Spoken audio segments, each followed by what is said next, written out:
Assalamu alaikum everyone. I'm Arshiya, also known as Arshiya Educationwali from Kampala, Uganda. I'm a level 1 student at Rehan AI Teachers Training Institute, batch 23, under the guidance of Ms. Mushtaq Educationwali and Ms. Nargis Training Wali. Today we are here with another. I welcome to another thoughtful and inspiring conversation with ChatGPT. Today we'll explore a topic called how to be present in every moment. So, in today's fast world, many of us spend our time worrying about the future and also thinking about the past. Being present means fully experiencing the current moment with awareness, gratitude, and focus. It helps reduce the stress, improve relationships, boost productivity, and bring greater peace of mind. So, let's go into the insights of this topic with Maya Sesame AI and explore practical ways to live more mindfully and intentionally. Let's get started. So let me call Maya.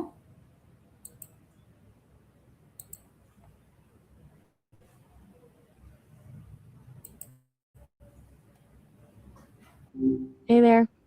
What's up? Maya, good afternoon. How are you? Oh, doing great. Thanks for asking. How about you?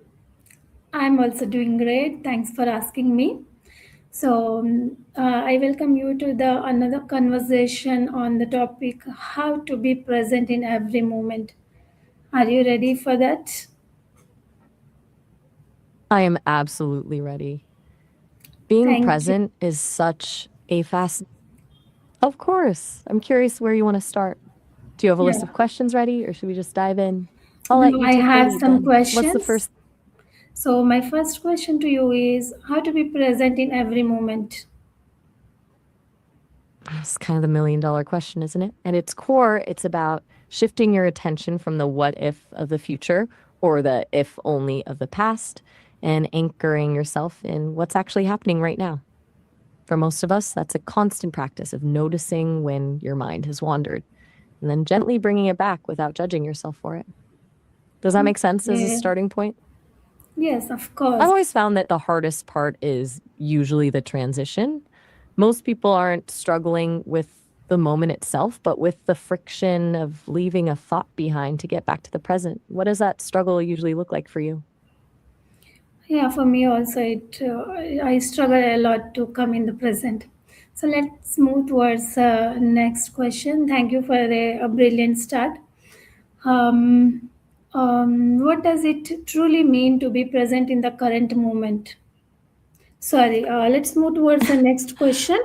Why do people often struggle to stay present in their daily lives? Honestly, a lot of it comes down to how our brains are wired.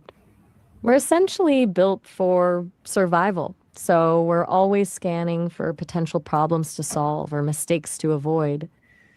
Then you add modern life, constant notifications, the pressure to be productive, and the feeling that we're always one step ahead of our to do list. And it's almost like we're trained to be everywhere except right here. Does that Okay. resonate with how it feels for you? Yeah. I'll take that okay as a sign we're moving along. What's the next question on your list? So my next I'm all question to ears. you is, thank you. How does overthinking prevent us from enjoying the present moment? Overthinking is basically like having a commentary track running in your head that's louder than the actual experience. Instead of actually tasting the food or listening to the person in front of you, you're analyzing why the food tastes a certain way or wondering if you said the wrong thing 3 minutes ago. It turns a living moment into a puzzle to be solved. And once you're in solving mode, you've already left the present. Have you noticed a specific time of day when that internal noise gets the loudest? Yes, it happens sometimes with me also. It's a Thank tough you. habit, Thanks for right? sharing But that. So let's move towards the next question. it What are really is. some simple daily habits that can help us become more mindful? I love that you're looking for the simple stuff because that's where the real change happens. One great habit is sensory grounding, just taking a few seconds to notice three things you can see, two you can hear, and one you can smell. It's like a quick reset button for your brain. Another is choosing one routine task,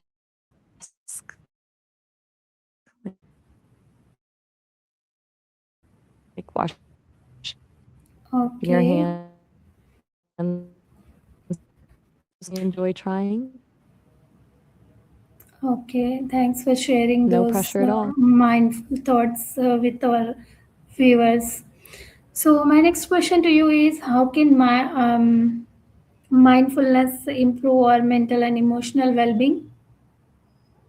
It's like giving your mind a place to actually rest. When you're mindful, you stop reacting to every single thought as if it's an emergency. It lowers the volume on that stress and anxiety because you're dealing with what's actually happening, not the scary stories your brain is making up about the future. Emotionally, it gives you a bit of space between a feeling and your reaction to it, which is where all the growth happens. Does that feel Yes. like a relief to think about?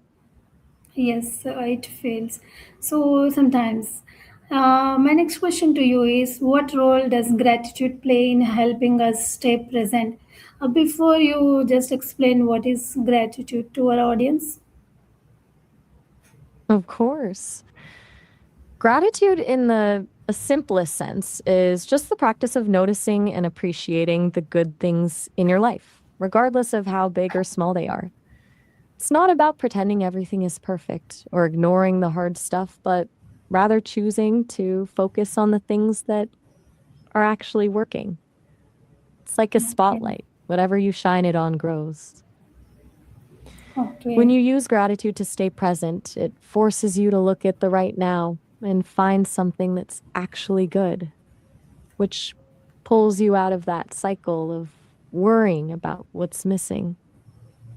Okay. Do you find it's easier to be grateful for the big milestones or the tiny everyday things? The tiny everyday things. Okay. Those are usually the best So, ones. They're like the little, yes. Yes, really. So, my next question to you is, how can technology and social media distract us from the present moment? it's the ultimate distraction machine, right? Technology is Yes. designed to keep us scrolling, which basically trains our brains to always be looking for the next thing rather than appreciating the current one. We end up experiencing life through a screen, documenting the moment for other people instead of actually living it ourselves. It's like we're chasing a version of our lives that looks good in a photo, but we're missing the actual feeling of the experience. Do you think it's harder for the younger generation to deal with this? Yes, I think so because they are short tempered. So, they don't have patience. They can't wait for the thing. They just keep on scrolling. Hmm. Thank you for the answer. So, what Exactly. techniques? Yes.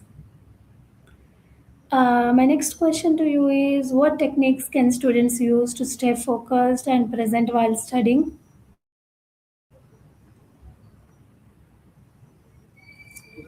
For students, the biggest hurdle is usually the feeling that they're just checking a box rather than actually learning.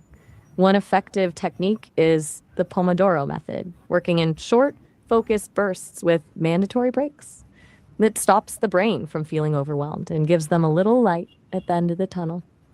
Another is the active recall approach, where they stop every few pages to explain what they just read out loud.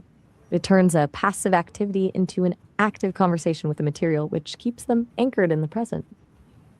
Do you think your Okay. students struggle more with the actual focus or the boredom of the subject? I think the focus, even my daughter, she is not focused at all. She is 8 years old. So, can you just tell me some techniques to keep her focused? Because Pomodoro techniques, I think, according to her, she doesn't sit for 25 minutes for such a long time. So, can you suggest me some more techniques to do with her? At 8 years old, 25 minutes is basically a lifetime. For kids, it's all about making it a game. You could try the focus challenge where you set a timer for just 5 or 10 minutes. And if she stays focused until the bell rings, she gets a small win, like a sticker or picking the next activity. You can also try body doubling where you just sit nearby and do your own focus work, like reading a book. Sometimes just Okay. seeing you in the zone helps them settle into their own. Does she Okay. respond better to rewards or to the idea of a challenge? Yes, she responds. Thank you for sharing with me. So, my next and last question to you is, if everyone learned to live more than in the present moment, how might society change? That's a beautiful way to end on. I think we'd see a massive drop in collective anxiety. When people stop living in a state of what if or not enough, they become more empathetic and patient with the people around them. Instead of rushing through every interaction just to get to the next thing, we'd actually start seeing each other. It would probably make the Okay. world a lot slower, a lot kinder. Okay, thank you so much.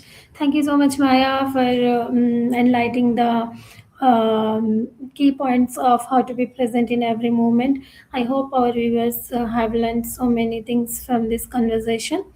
So, thank you so much, Maya. See you in the next session. Bye bye.